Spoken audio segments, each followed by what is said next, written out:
राधे राधे मेरे प्यारे भाइयों बहनों माताओं व बंधुओं। आज सोमवती अमावस्या के दिन मैं आपके लिए लाई हूँ तुलसी जी की कथा। बंधुओं, सोमवती अमावस्या के दिन पीपल के साथ साथ तुलसी जी की पूजा और परिक्रमा का विशेष महत्व है। बंधुओं, कहा जाता है कि सोमवती अमावस्या के दिन तुलसी जी की पूजा करने के बाद, परिक्रमा करने के बाद तुलसी जी की इस कथा को अवश्य सुनना चाहिए। जो मनुष्य भी सोमवती अमावस्या के दिन तुलसी जी की पूजा और परिक्रमा करने के बाद तुलसी जी की इस कथा को सुनते हैं तो भगवान उनको छप्पड़ फाड़ कर धन देते हैं। बंधुओं, यदि आपने हमारे चैनल को अब तक सब्सक्राइब नहीं किया तो जरूर करें और बेल आइकन दबाना ना भूलें, ताकि आपको हमारी आने वाली सभी वीडियोस की जानकारी सबसे पहले हो सके। बंधुओं, वीडियो को पूरी सुने। सुनने के बाद कमेंट बॉक्स में जय तुलसी माता की, जय विष्णु भगवान की जरूर लिखें। बोलो तुलसी माता की जय हो, विष्णु भगवान की जय हो। हमने आपके मुख से तुलसी के पत्र और पुष्प का शुभ महात्म सुना, जो भगवान विष्णु को बहुत ही प्रिय है।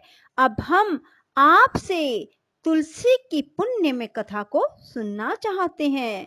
व्यास जी बोले, ब्राह्मणों, पहले स्कंद पुराण में मैं जो कुछ बतला आया हूँ वही यहाँ भी कहता हूँ। शतानंद मुनि के शिष्य कठोर व्रत का पालन करने वाले थे। उन सब ने एक दिन अपने गुरु को प्रणाम करके परम पुण्य और हित की बात पूछी। शिष्यों ने कहा, नाथ, ब्रह्म वेताओं में श्रेष्ठ आपने पूर्व काल में ब्रह्मा जी के मुख से तुलसी जी के जिस कथा का श्रवण किया था उसको हम सब सुनना चाहते हैं। शतानंद जी बोले, शिष्यगण, तुलसी जी का नाम उच्चारण करने पर ही असुरों का दर्प दलन करने वाले भगवान श्री विष्णु प्रसन्न हो जाते हैं। मनुष्य के पाप नष्ट हो जाते हैं, उन्हें अक्षय पुण्य की प्राप्ति होती है, जिसके दर्शन मात्र से करोड़ों गोदान का फल प्राप्त होता है। उस तुलसी का पूजन और वंदन लोग क्यों ना करें। कलयुग में संसार में वे मनुष्य धन्य है जिनके घर में शाल ग्राम शिला का पूजन संपन्न करने के लिए प्रतिदिन तुलसी का वृक्ष भूतल पर लहलहाता रहता है। जो कलयुग में भगवान श्री केशव की पूजा के लिए पृथ्वी पर तुलसी का वृक्ष लगाते हैं, उन पर यदि यमराज अपने किंकरों सहित रुष्ट हो जाए तो भी वे उनका क्या कर सकते हैं। तुलसी, तुम अमृत से उत्पन्न हुई हो और केशव को सदैव ही प्रिय हो। कल्याणी, मैं भगवान की पूजा के लिए तुम्हारे पत्तों को चुनता हूँ। तुम मेरे लिए वरदायिनी बनो। तुम्हारे श्री अंगों से उत्पन्न होने वाले पत्रों और मंजरियों द्वारा मैं सदा ही जिस प्रकार श्री हरि का पूजन कर सकूं वैसा उपाय करो। पवित्रंगी तुलसी, तुम कलिमल का नाश करने वाली हो। इस भाव के मंत्रों से जो तुलसी दलों को चुनकर उनसे भगवान वासुदेव का पूजन करता है, उसकी पूजा का करोड़ों गुना फल प्राप्त होता है।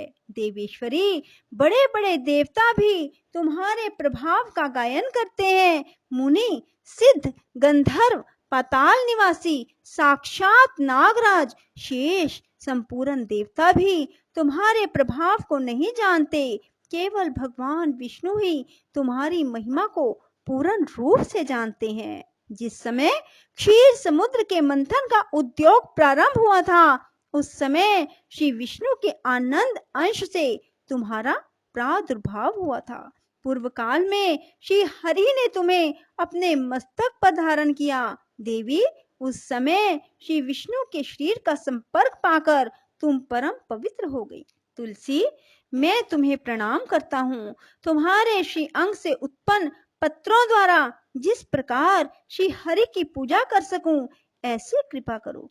जिससे मैं निर्विघ्नता पूर्वक परम गति को प्राप्त हूँ। साक्षात श्री कृष्ण ने तुम्हें गोमती तट पर लगाया और बढ़ाया था। वृंदावन में विचरते समय उन्होंने संपूर्ण जगत और गोपियों के हित के लिए तुलसी का सेवन किया।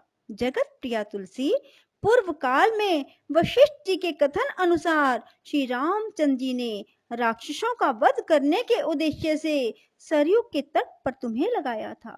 तुलसी देवी, मैं तुम्हें प्रणाम करता हूँ। श्री रामचंद्र जी से वियोग हो जाने पर अशोक वाटिका में रहते हुए जनक किशोरी सीता ने तुम्हारा ही ध्यान किया था, जिससे उन्हें पुनः अपने प्रियतम का समागम प्राप्त हुआ। पूर्व काल में हिमालय पर्वत पर भगवान शंकर की प्राप्ति के लिए पार्वती देवी ने तुम्हें लगाया और अपनी अभीष्ट सिद्धि के लिए तुम्हारा सेवन किया। तुलसी देवी, मैं तुम्हें नमस्कार करता हूँ।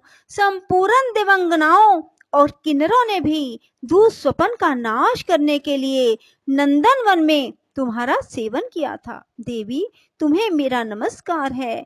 धर्म अरण्य गया में साक्षात पितरों ने तुलसी का सेवन किया। दंडक अरण्य में भगवान श्री रामचंद्र जी ने अपने हित साधन की इच्छा से परम पवित्र तुलसी का वृक्ष लगाया। लक्ष्मण और सीता ने भी बड़ी भक्ति के साथ परम पवित्र तुलसी का वृक्ष लगाया। लक्ष्मण और सीता ने भी बड़ी भक्ति के साथ उसे पोसा। जिस प्रकार शास्त्रों में गंगा जी को त्रिभुवन व्यापिनी कहा गया है, उसी प्रकार तुलसी देवी भी संपूर्ण चराचर जगत में दृष्टि गोचर होती है। तुलसी का ग्रहण करके मनुष्य पातकों से मुक्त हो जाता है। और तो और मुनीश्वरों, तुलसी के सेवन से ब्रह्म हत्या भी दूर हो जाती है। तुलसी के पत्ते से टपकता हुआ जल जो अपने सिर पर धारण करता है, उसे गंगा स्नान और 10 गोदान का फल प्राप्त होता है। देवी, मुझ पर प्रसन्न होवो। देवेश्वरी, हरि प्रिय, मुझ पर प्रसन्न हो जाओ। क्षीर सागर के मंथन से प्रकट हुई तुलसी देवी, मैं तुम्हें प्रणाम करता हूँ। द्वादशी की रात्रि में जागरण करके जो इस तुलसी माँ की कथा को सुनता है, भगवान श्री विष्णु उसके 32 अपराध क्षमा कर देते हैं। बाल्य अवस्था, कुमार अवस्था, जवानी और बुढ़ापे में जितने पाप किए जाते हैं, वे सब तुलसी स्तोत्र के पाठ से नष्ट हो जाते हैं।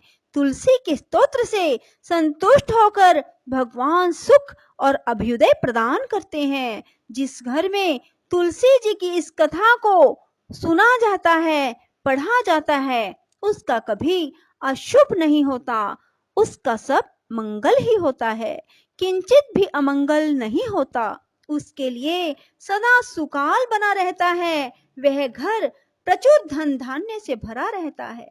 तुलसी जी की इस कथा को सुनने से मनुष्य के हृदय में भगवान विष्णु के प्रति अविचल भक्ति होती है, उसका वैष्णवों से कभी वियोग नहीं होता। इतना ही नहीं, उसकी बुद्धि कभी अधर्म में प्रवृत्त नहीं होती। जो द्वादशी की रात्रि में जागरण करके तुलसी जी की इस कथा का पाठ करता है, उसे करोड़ों तीर्थों के सेवन का फल प्राप्त होता है।